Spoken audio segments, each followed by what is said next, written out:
السلام علیکم ورحمۃ اللہ وبرکاتہ۔ اعوذ باللہ من الشیطان الرجیم، بسم اللہ الرحمن الرحیم۔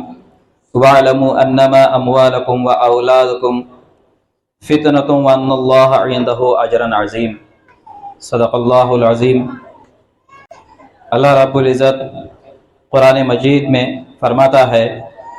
کہ اور جان رکھو تمہارے مال اور تمہاری اولاد حقیقت میں سامان آزمائش ہے، اور اس بات کو بھی جان رکھو کہ اللہ تعالیٰ کے پاس بڑا بھاری اجر ہے۔ محترم سامعین، عزیز سرپرست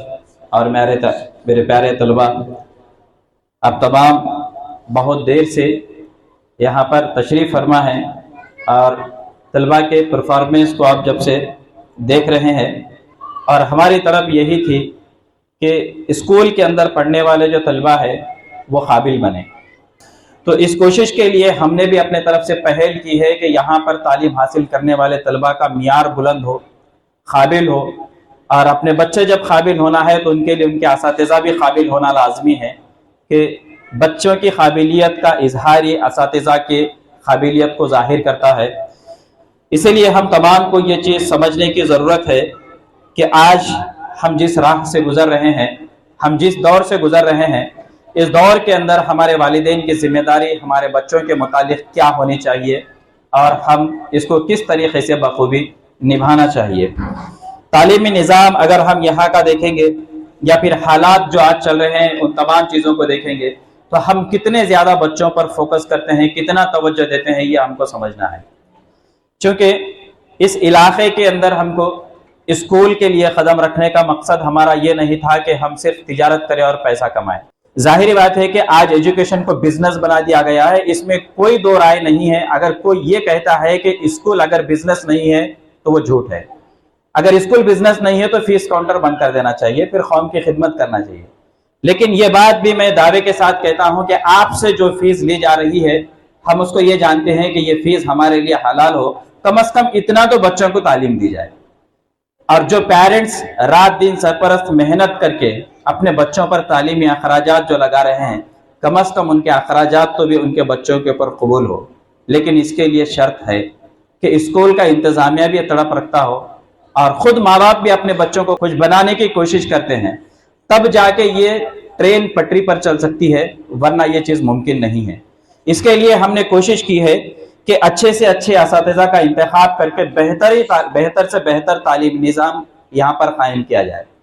اور وہ پرفارمنس آپ نے پچھلے 1 گھنٹے سے یہاں پر دیکھا ہے کہ کون کون سی چیزیں آپ کے سامنے بچے پیش کر رہے ہیں۔ ہم نے گزشتہ سال آپ سے وعدہ کیا تھا کہ عربی تعلیم کا نظام ہم یہاں پر قائم کریں گے، تاکہ اس کے ذریعے سے بچوں کو مشکل یہ پیش آ رہی تھی کہ صبح میں بچے جب عربی تعلیم کے لیے جا رہے تو اسکول کے ہوم ورک میں بھی مسئلہ ہو رہا، اور خود بچے بھی مخرج اور تجوید کے ساتھ تعلیم عربک پڑھنے کے اندر تھوڑا کمی محسوس کر رہے تھے۔ لہٰذا اسکول میں ہی اگر وہ نظم قائم کر دیا جائے تو بچوں کو صبح اسکول کو آنے کے لیے بھی آسانی ہوگی، اور ان کا صبح میں 1-1.5-2 گھنٹے کا وقت بچ جائے گا، وہ پرسکون حالت میں اسکول کے اندر آئیں گے۔ اس بنیاد پر ہم نے کوشش کی ہے۔ ابھی آپ کے سامنے بتایا گیا کہ بچپن کا علم پتھر کے نقش کی طرح پائیدار ہوتا ہے، یہ حدیث ہے۔ پتھر کے نقش کی طرح جو مضبوط بچوں کو جو علم دینا ہے، وہ بچپن میں آپ جتنا زیادہ ان کو سنوارو گے، جتنا زیادہ ان پر آپ توجہ دیں گے، جتنا زیادہ تعلیمی میدان میں ان پر آپ کوشش کریں گے، وہ بچے اتنے قابل بنیں گے۔ اور اکثر ہماری غلطی یہی ہوتی ہے کہ ہم اسی دور میں نظر انداز کر دیتے ہیں، اور ہمارا کہنا یہی ہوتا ہے کہ ناآشنا بچے ہیں، ناسمجھ بچے ہیں، اور ان کو ان کے حال پر چھوڑ دیا جائے۔ یہاں تک کہ اگر چھوٹے بچے اپنے منہ سے گالی گلوچ بھی کر لے تو ہم ہنس دیتے اور خوش ہو جاتے ہیں کہ نہیں، بچوں کی طوطی زبان سے کتنی اچھی لگی۔ لیکن یہ وقتی طور پر ہمارا آج کا ہنسنا ہم کو کل رلا دے گا، اور آپ اکثر اس بات کو آپ نے غور کیا ہوگا اور آپ سمجھ رہے ہوں گے، یہ بات آپ نے ذہن نشین بھی کی ہوگی کہ آج کل اکثر ماں باپ کی شکایت یہ ہے، بچے 8 سے لے کے شاید انٹرمیڈیٹ تک کے ہیں، سر یہ بچہ ہم کو سنتا ہی نہیں، یہ بچے ہماری سنتے ہی نہیں ہیں۔ اب اندازہ لگائیے کہ بچے جس کی عمر 13 سال 14 سال 17 سال 18 سال یہ عمر کے بچے ہیں، خود اپنی اولاد اپنے کو نہیں سنتی ہے تو یہ اولاد کس کو سنے گی؟ اور جو ان اولاد کو جو سدھارنا چاہ رہا پھر وہاں پر آپ اس کو پھولوں میں تاج پہنا کر ایسا رکھ دیتے ہیں کہ سر ہمارے بچوں کا ہاتھ بھی نہیں لگانا، پڑھا تو پڑھا، نہیں پڑھا تو نہیں پڑھا، لیکن اس کو پھولوں میں سنبھال کے رکھنا۔ بغیر سختی کے کون سی اولاد پڑھ سکتی ہے؟ ماں باپ کوئی ٹیچر کو یہ خواہش نہیں ہوتی کہ آپ کے بچوں کو مارے، توڑے، ڈانٹے، ڈپٹے، لیکن مجبوری ہے کہ کبھی کبھار ہلکی سی سزا دینی پڑتی ہے۔ ایسے وقت میں کبھی بچے ہاتھ ہٹا لیے، کبھی پلٹ گئے تو ایک ہاتھ کہیں لگ جاتا، اس کو بوال مچا کے پورے گاؤں تمام پیش کر دیتے کہ ایسا مار دیا گیا، ایک مارے تو یہ بخار آ گئی کہ بچہ 8 دن تک بیمار رہا۔ تو ایسا کہ کبھی والدین سزا دیتے ہی نہیں، بلکہ بچے کی تربیت کا سب سے اہم پہلو یہ ہوتا ہے کہ سب سے والدین اس طرف متوجہ ہونا چاہیے کہ آپ کے بچے کے اندر کس چیز کی کمیاں ہیں، کون کون سی خامیاں ہیں، آپ کے بچے کا چال چلن کیسا ہے اور کون کون سی چیزیں کمزوریاں ہیں۔ یہ اسکول کے انتظامیہ تک پہنچائے تو اسکول انتظامیہ اس کو کاؤنسلنگ کرے گا، ان کو سمجھانے کی کوشش کرے گا۔ پھر اس کے بعد اگر نہیں سمجھ میں آ رہا، جب اسکول میں بھی اس کا رویہ صحیح نہیں ہے، والدین کے ہاتھ کو دے دیں گے کہ بچہ ہمارے پاس پڑھنے کے لائق نہیں، سمجھانے کی کوشش کریں گے، لیکن ہم یہ نظر انداز کر رہے ہیں۔ اب ہم کو اس بات کا احساس ہے کہ آج کے دور میں والدین جو اسکول کو پیسہ بن رہے جو بھی تو بہت مشکل سے آتا ہے۔ اس بات کا احساس ہم کو بھی ہے کہ ایک باپ گھر میں صبح 6 بجے سے جب نکل جاتا، رات میں 8، 9، 10 بجے تک وہ گھر تک نہیں پہنچتا، صرف اس کی وجہ یہ ہوتی ہے کہ وہ اپنے گھر کے بچوں کی کفالت کر سکے اور اپنے بچوں کو اچھی تعلیم دے سکے۔ ورنہ آپ کے لیے سارے سرکاری اسکول کھلے ہیں، پھر بھی اس کے باوجود آپ یہاں پر انتخاب کیے۔ ایسا نہیں ہے کہ سرکاری اسکول میں تعلیم نہیں ہوتی ہے، لیکن ان کو اپنے سرکاری اصول و ضوابط کے مطابق ہی چلنا پڑتا ہے۔ ایک ٹیچر 150، 200 بچے کیا کریں گے، وہ بھی مشکل ہو جاتا ہے۔ تو ایسے وقت میں آپ یہ چاہتے ہیں کہ جہاں پر تعلیم کا اچھا نظم ہو وہاں پر بچے پڑھے، تو آپ کے بچے جب آپ پیسے دے کر پڑھا رہے ہیں تو اس پیسے کی تعلیم آپ حاصل بھی کیجئے۔ کبھی اسکول کے مینجمنٹ کو آپ آ کے آج تک کبھی پوچھے کہ بھئی ہمارا بچہ تعلیمی حالت میں کیسا ہے؟ آپ فری میں تو نہیں پڑھا رہے ہیں۔ آپ پوچھنا چاہیے کہ بھئی آپ کے بچے یہاں پر پڑھ رہے ہیں، آپ اس ادب سے آ کر پوچھئے، اس دائرے میں رہ کر پوچھئے۔ آپ کو پورا حق ہے، آپ کو کھلم کھلا ساری چیز کا حق ہے کہ بچے یہاں پر کس چیز کی کمزوری ہو رہی یا تعلیمی نظام میں کچھ کمی ہے، آپ مشورہ دیجئے، بولیے۔ اس میں ہم کو غلط سمجھنے والی کوئی بات نہیں ہے، کیونکہ ہمارے اپنے کچھ کوتاہیاں کمی جاتی تھے، ہم کو نظر نہیں آتی، ہم سمجھتے کہ ہم بہت اچھے انداز میں لے کر چل رہے، اس میں کچھ کمی زیادتیاں ہو سکتی تو اس کو آپ آ کے بلا جھجک بول سکتے ہیں، اور آپ کی شکایت ہم شکایت نہیں سمجھیں گے، بالکل یہ سمجھیں گے کہ آپ کے ترقی کا پہلا راستہ ہے۔ کوئی پیرنٹ تو آ کے بولا کہ سر یہ چیز کی کمی ہے، اس کا ایسا ہونا چاہیے، تو اس کے لیے ہم کوشش کریں گے۔ لیکن ہم کو افسوس یہ ہوتا ہے کہ آپ پیسہ بچوں پر خرچ کرتے، بچوں کے کھانوں پر دنیا کا خرچ کرتے، کپڑوں پر دنیا کا خرچ کرتے، شادی بیاہ میں خرچ کرتے، رسم و رواج میں خرچ کرتے، تعلیم کے جگہ غریب ہو جاتے، بچوں کو ضرورت کی چیزیں نہیں دلاتے۔ یہ دلانا چاہیے نا بچوں، کیونکہ ضرورت آج آپ کے بچوں کی آپ پوری ضرورت کر کے مکمل کر کے ان کو اچھی تعلیم دیں گے تو وہ بچہ اچھا بنے گا۔ اگر اس کو آپ نظر انداز کر کے چھوڑ دیں گے تو یہ پھر نظر انداز ہی بات رہنے والی ہے۔ تو اس لیے ہم یہ تمام چیزوں پر سمجھنا چاہیے کہ ہمارے بچے کی تعلیم و تربیت میں والدین کا کتنا اہم رول ہے۔ قرآن مجید کی جو میں آیات پڑھا ہوں اس کے اندر بتایا گیا ہے کہ اور جان رکھو تمہارے مال اور تمہاری اولاد حقیقت میں سامان آزمائش ہے۔ یہ اللہ تعالیٰ قرآن مجید میں فرما رہا ہے کہ اللہ تعالیٰ نے آپ کو جو مال دیا ہے یہ بھی آزمائش ہے، اور یہ بیش بہا قیمتی جو اولاد دی ہے آپ کو، یہ اولاد بھی آپ کے لیے آزمائش ہے۔ اب اس اولاد کو، یہ چھوٹے سے ننھے سے پھول کو، اس نونہال کو آپ کتنا اچھا نکھار سکتے ہیں، یہ آپ کے ہاتھ میں، اور اس کو نکھارنے کے لیے اس کے مستقبل کا انتخاب آپ کیسے کر سکتے ہیں اور کیسے کرنا چاہیے یہ بھی آپ کے ہاتھ میں۔ اسکول کے اندر بچہ صرف 6 سے 7 گھنٹے رہتا ہے۔ اب یہ 6 سے 7 گھنٹے اندر بچہ یہاں پر رہ رہا، باقی کے کم سے کم 15 سے 16 گھنٹے بچہ آپ کے گھر پہ رہ رہا، تو 15 سے 16 گھنٹے میں بچے کے اوپر آپ نے کیا محنت کی ہے؟ آپ نے کبھی یہ گھر میں کبھی آپ اندازہ لگا کے دیکھیں، آپ پورے 1 مہینے کے اندر بچے کے اوپر آپ نے کتنے گھنٹے کا ٹائم دیا ہے؟ یہ کبھی آپ دیکھیں۔ اسکول کو فیس لا کے بندنا مسئلہ ختم ہو گیا کیا؟ اسکول کوئی بھی مینجمنٹ ہو، میں رہو یا اور کوئی بھی رہو، آپ کو 1 روپیہ کوئی فیس نہیں چھوڑتا۔ تو آپ کا کام کیا ہے؟ 1 روپے کا آپ اسکول سے علم لینا چاہیے۔ اگر کوئی مینجمنٹ کے اندر غلطی ہے، خامی ہے، کوتاہی ہے تو آپ ڈنکے کی چوٹ پر آ کر پوچھنا چاہیے۔ ہم بول رہے آپ ہم کو آ کے پوچھو، اگر غلطیاں ہیں تو آپ بولیے، اگر اس کو دبا کر رکھیں گے تو اس میں نقصان ہمارا نہیں ہے، یہ بچوں کا۔ یہ تمام چیزوں کو آپ اس انداز میں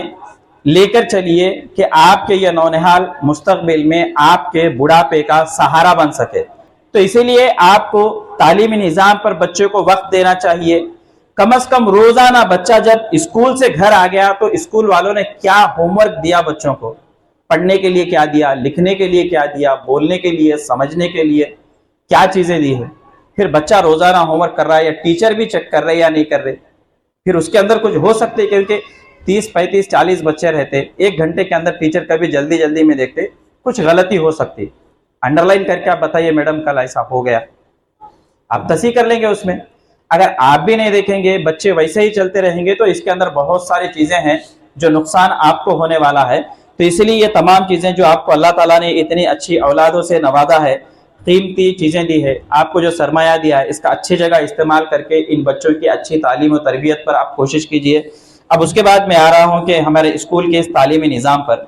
پہلے تو بات یہ ذہن سے آپ نکال لیجئے کہ اسکول صرف 7 تک ہے، یہ اسکول پورا 10 تک ہے، چونکہ ہم نے بھی وہاں پر ٹاٹی گوڑے میں اسکول قائم کیا تھا، ڈائریکٹ 10 تک تھا، لیکن ہم 10 تک ایڈمیشن نہیں لیے۔ وجہ یہ تھی کہ ہم اپنے چھوٹے بچوں کو اچھی تعلیم دے کر اعلیٰ تعلیم تک کہاں تک لے کے جاتے، کتنا اچھا انداز میں لے کے جا سکتے، اس لحاظ سے ہم نے سارے کلاسز نہیں شروع کی، اور یہاں پر بھی 7 تک تھے تو ہم نے 5 تک کے کلاسز کو نکال دیا، پھر وہ ہمارے چھوٹے بچوں کو ہم 10 تک لے کر جائیں گے۔ یہ اسکول انشاءاللہ 10 تک ہے، 10 تک رہے گا، اور بچوں کو اعلیٰ تعلیم ہم آگے جو الگ الگ سسٹمز ہم نے بنائے ہیں اس سسٹم کے تحت ہم لے کے چلیں گے۔ ہمارا مقصد یہ ہے اس صنوبر اسکول سے نکلنے والے بچے، یہاں سے فراغت حاصل کرنے والے بچے نہ صرف تعلیم میں رہے بلکہ ہنر مند بن کے نکلے۔ یہاں پہ ہم یہ چاہتے ہیں کہ بچوں کے لیے صرف عربی کا نظم ہم کیے، کیونکہ یہ عصری تعلیم کے ساتھ دینی تعلیم بچوں کو ضروری تھا، اور دینی تعلیم صرف عربک نہیں ہے بلکہ آپ کو گزشتہ سال میں بتا دیا کہ آپ کے بچے جب 7th کلاس میں چلے جائیں گے تو انشاءاللہ 30واں پارہ حفظ کر کے رہیں گے بچے آپ کے، اور ناظرہ قرآن مکمل کر کے رہیں گے۔ یہ دین کی بات تھی، دینیات کا نظم رہے گا، حیات طیبہ انشاءاللہ پڑھائی جائے گی، زندگی کے ان کے دیگر چیزیں جو ہے، والدین کے فرما برداری، اس کے متعلق اساتذہ کا اکرام، یہ ساری چیزیں ان کو تربیتی کلاسز کے ذریعے سے یہ بھی نظم رکھا گیا ہے۔ اور اس کے بعد جب بچے 7 سے 10 تک چلے جائیں گے تو 8 9 10 اس کو بھی ہم نے الگ الگ چیزوں میں ڈیزائننگ کیا ہے۔ ان 8 9 10 کے اندر خاص کر ان لڑکیوں کے لیے ٹیلرنگ کا نظم رکھا جائے گا، ایمبرائڈری، مہندی ڈیزائننگ، کمپیوٹر ایجوکیشن، یہ چیزیں بچوں کے دیے جائیں گے۔ ہم یہ چاہ رہے کہ ہمارے بلکیاں جب یہاں سے نکلے تو خود مختار بن کر نکلے، ان کے ہاتھ میں ٹیلرنگ جیسا ہنر ہو، مہندی ڈیزائننگ جیسا ہنر ہو، کمپیوٹر ایجوکیشن جیسا ہنر ہو، ایمبرائڈری جیسا ہنر ہو، تاکہ کل وہ اپنے گھر میں رہ کے 2-4 ہزار 5 ہزار کا مہینہ اپنا آپ گھر میں بھی کما سکے۔ تو اس لیے ہم نے یہ کوشش کی ہے کہ جب یہاں پر 8 9 10 قائم کیا جائے گا تو انشاءاللہ ہم یہ کورسز بھی اس کے اندر تعلیمی نظام کا حصہ بنا کر رکھیں گے۔ تو اس لیے ہم کیا کر رہے ہیں کہ ان لڑکوں کو ایک سٹیپ بائی سٹیپ آگے لے کر جانے کی کوشش کر رہے ہیں۔ تو یہ سارے چیزوں کی وجہ سے بچوں کو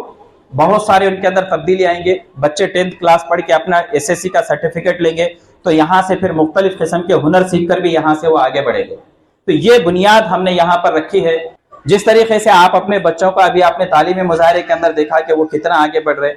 کیسے کوشش کر رہے، تو یہ کوشش آپ کی بھی اتنی تڑپ ہونی چاہیے۔ تو اس لحاظ سے ہم کیا کر سکیں گے کہ یہاں کے تعلیمی نظام کے اندر بدلاؤ لاتے ہوئے آئندہ مستقبل میں انشاءاللہ بہت ساری چیزیں آگے بڑھانے کی کوشش کریں گے، تعلیمی نظام کے اندر بہتری لانے کی کوشش کریں گے۔ تو آپ کو جب پروگرام اختتام پذیر ہوگا اس وقت میں موقع دیا جائے گا کہ کچھ بولنے کا، اگر آپ شکایت ہے تو بھی کر سکتے، مشورے ہے تب بھی دے سکتے، یا اگر کوئی مشکلات ہے تب بھی آپ بول سکتے، آپ کو بالکل آزادی ہے، اور ہم اس کو غلط سمجھنے والے نہیں ہیں، کیونکہ ہمارا مقصد ہمارے ان قوم کے نونہالوں کو آگے بڑھانا ہے۔ پیسہ بھی کمانا ہے، لوگ 4 پیسے کماتے ہوں گے، ہم 2 پیسے کمائیں گے۔ ایسا نہیں ہے کہ جب 15-20 لاکھ روپے کا انویسٹمنٹ کر کے بیٹھے تو قوم کی خدمت کرے تو ہم پیٹ کہاں سے بھریں گے۔ تو اس کے لیے یہ بات بھی میں اس لیے کھلے الفاظ میں بول رہا ہوں کہ ہم خدمت نہیں کر رہے بلکہ بزنس کر رہے۔